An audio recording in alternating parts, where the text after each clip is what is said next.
Horvath. I'm a former teacher turned cognitive neuroscientist who focuses on human learning.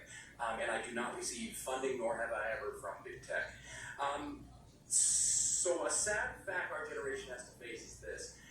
Our kids are less cognitively capable than we were at their age.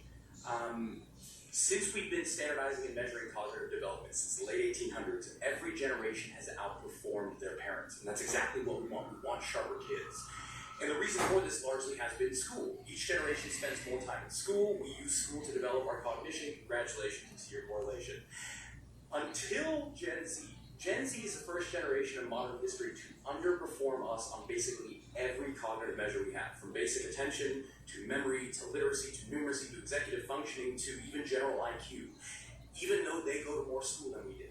So why? What happened? What happened around 2010 that decoupled schooling from cognitive development? It can't be school. Schools basically look the same. It can't be biology. This has time to change. The answer appears to be the tools we are using within schools to drive that learning.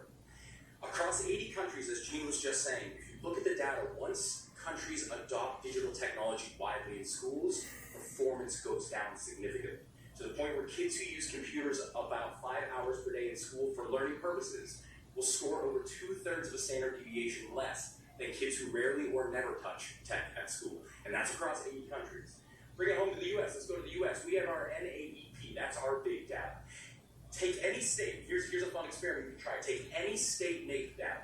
Compare that to when that state adopted one-to-one technology widely, and watch what happens. The NAEP data will plateau and then start to drop. Now, as Gene said, of course, this is all correlative. What we really want is causative.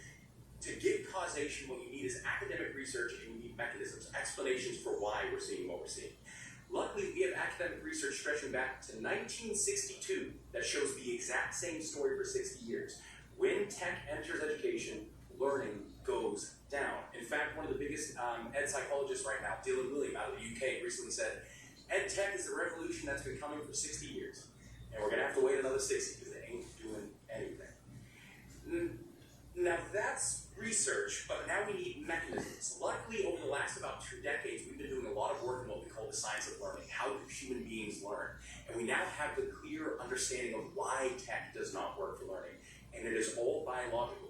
It's not that the tech isn't being used well enough, we haven't been trained enough, we need better programs. It's we have evolved biologically to learn from other human beings, not from screens. And screens circumvent that process. I won't go too deeply into the mechanisms, they can get boring, but just know they're there if you want to talk about them.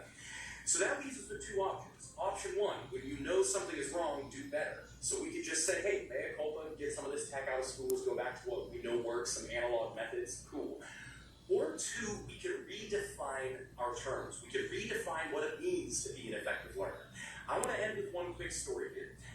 Think back to your childhood, to your schooling. I guarantee all of us at one point took a test on reading comprehension. And the way it looked is this.